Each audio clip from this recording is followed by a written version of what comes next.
The Kenyan parliament, a symbol of democracy, recently became a stage for high political drama.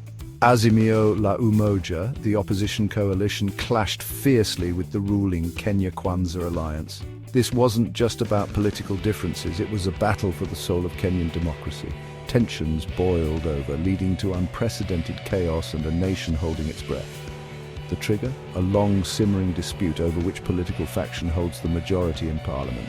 This seemingly procedural issue has profound implications for lawmaking, representation, and the balance of power in Kenya. The world watched as the halls of power echoed with shouting, chanting, and accusations. The very foundation of Kenyan democracy seemed to shake.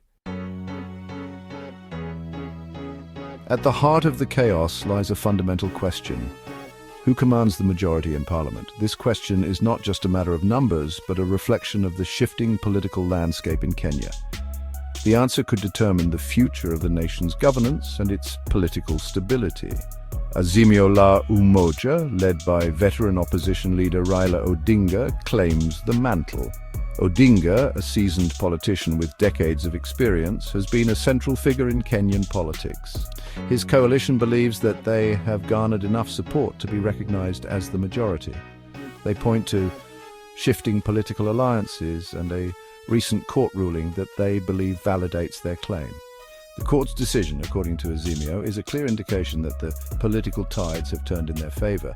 They argue that this ruling should be the final word on the matter. Azimio argues that the Speaker of the Parliament, Moses Wetangula, has failed to recognize their majority status, thereby undermining their rightful role in the legislative process. Wetangula's stance has been a point of contention, with Azimio accusing him of bias and partisanship.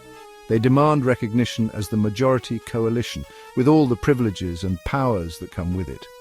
This includes control over key parliamentary committees, influence over legislative priorities, and a significant say in national policy making.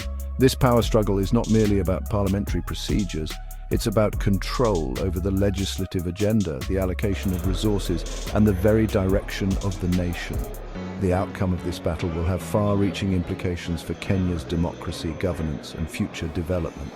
As the nation watches closely, the stakes couldn't be higher. The drama in the Kenyan parliament revolves around a cast of powerful political figures. Speaker Moses Wetangula, a seasoned politician, finds himself at the center of the storm.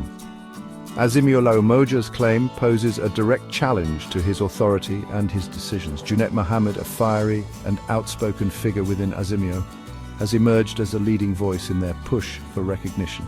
His impassioned arguments and confrontational style have made him a target for criticism from the ruling coalition. The battle lines are drawn and the stakes are high. This is about more than just personal ambition. It's about the very principles of democracy and representation. Frustrated by what they perceive as the speaker's intransigence, Azimio MPs resorted to dramatic action. They disrupted parliamentary proceedings, occupying the seats usually reserved for the majority party.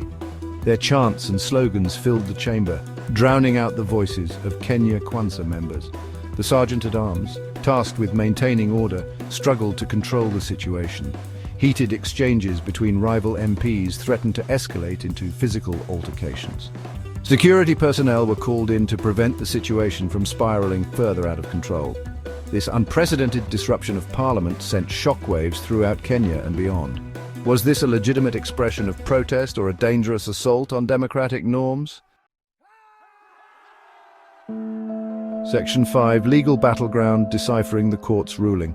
Azimio la Umoja's claim to majority status hinges on a recent High Court ruling. This ruling has become a focal point in the ongoing political struggle as it challenges the previously established balance of power. They argue that the court's decision invalidates a previous ruling that had affirmed Kenya Kwanza's majority. This previous ruling had been a cornerstone for Kenya Kwanza, solidifying their control and influence within the parliament. This legal ambiguity has fueled the current crisis. The lack of clarity in the court's decision has left both parties scrambling to assert their interpretation, leading to heightened tensions and political maneuvering. The court's ruling, however, is open to interpretation. Legal experts and political analysts have weighed in. offering differing opinions on what the ruling actually means for the balance of power in Parliament. Kenya Kwanza disputes Azimio's understanding of the judgment, arguing that it does not explicitly grant Azimio the majority. They point to specific language in the ruling that they believe supports their continued majority status. They maintain that the court's decision did not overturn the earlier ruling that affirmed their majority status. This has led to a war of words between the two factions, each side presenting their case to the public and the media. This legal back and forth has created a stalemate, with both sides entrenched in their positions. The political landscape has become increasingly polarized, with little room for compromise or negotiation. The battle for Parliament has become a battle over the interpretation of the law itself. As both sides dig in, the future of Kenya's political stability hangs in the balance, with the court's ruling serving as the pivotal point of contention. Section 6, Kenya Kwanza's Counter-Shifting Sands of Allegiance. Kenya Kwanza, the ruling coalition led by President William Ruto, has vehemently rejected Azimio's claims. They argue that the political landscape has shifted since the initial determination of majority and minority status. Kenya Kwanza points to defections from Azimio to their ranks, bolstering their claim to a numerical advantage in Parliament. They argue that these shifts in allegiance invalidate any previous agreements or rulings regarding the majority. The fluid nature of political alliances in Kenya, where party loyalty often takes a backseat to personal ambition and political expediency, has further complicated the situation. Section 7. The Speakers stand Wetangula's defiance amidst chaos. Speaker Moses Wetangula, facing immense pressure from both sides, has remained defiant. He has refused to recognize Azimio's claim to majority status, arguing that the legal basis for their demands is shaky. Wetangula insists that he will only act on a clear and unambiguous court order.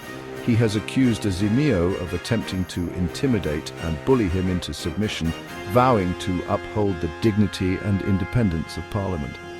The Speaker's stance has further inflamed tensions, with Azimio accusing him of bias and of acting as a rubber stamp for the ruling coalition. Section 8. Global Stage, Parliamentary Showdowns Across the World. The recent chaos in the Kenyan Parliament is a stark reminder that democracy is a fragile and often messy affair. The scenes of lawmakers shouting, pushing and even engaging in physical altercations have shocked many, but they are not unique to Kenya. These events serve as a microcosm of the broader challenges facing democratic institutions worldwide. Similar scenes of parliamentary disruption and political deadlock have played out in democracies around the world.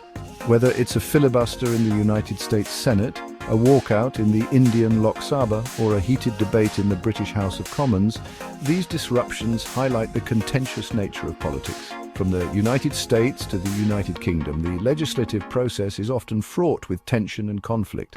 Lawmakers passionately argue their positions, sometimes leading to gridlock and stalemate. From India to South Korea, the story is much the same. Legislators engage in fierce debates, sometimes crossing the line into personal attacks and physical confrontations. These incidents are a testament to the high stakes involved in the political arena. Legislatures have witnessed their fair share of shouting matches, walkouts, and even physical altercations. These dramatic moments often capture the public's attention, but they also underscore the deep divisions and intense emotions that characterize political life. These incidents highlight the passionate nature of politics and the high stakes involved in the battle for power. Politicians are not just debating policies, they are fighting for their vision of the future, for their constituents, and for their own political survival. The Kenyan situation underscores the importance of strong democratic institutions. Without robust systems in place to manage conflict and ensure fair play, the very fabric of democracy can be threatened. Respect for the rule of law is paramount. It is the foundation upon which democratic societies are built. When lawmakers disregard the rules, it erodes public trust and undermines the legitimacy of the entire system. A commitment to dialogue and compromise is essential. In the end, democracy is about finding common ground and working together for the greater good. Despite the chaos and conflict, it is this spirit of cooperation that ultimately sustains democratic governance. Section 9. The Future of Kenyan Politics, A Nation on Edge. The recent events in the Kenyan parliament have left the nation on edge. The political standoff has raised concerns about the future of democracy and stability in Kenya. The outcome of this power struggle will have far-reaching consequences for Kenya's political landscape. It will determine the legislative agenda, the balance of power, and the relationship between the ruling coalition and the opposition. Ultimately, the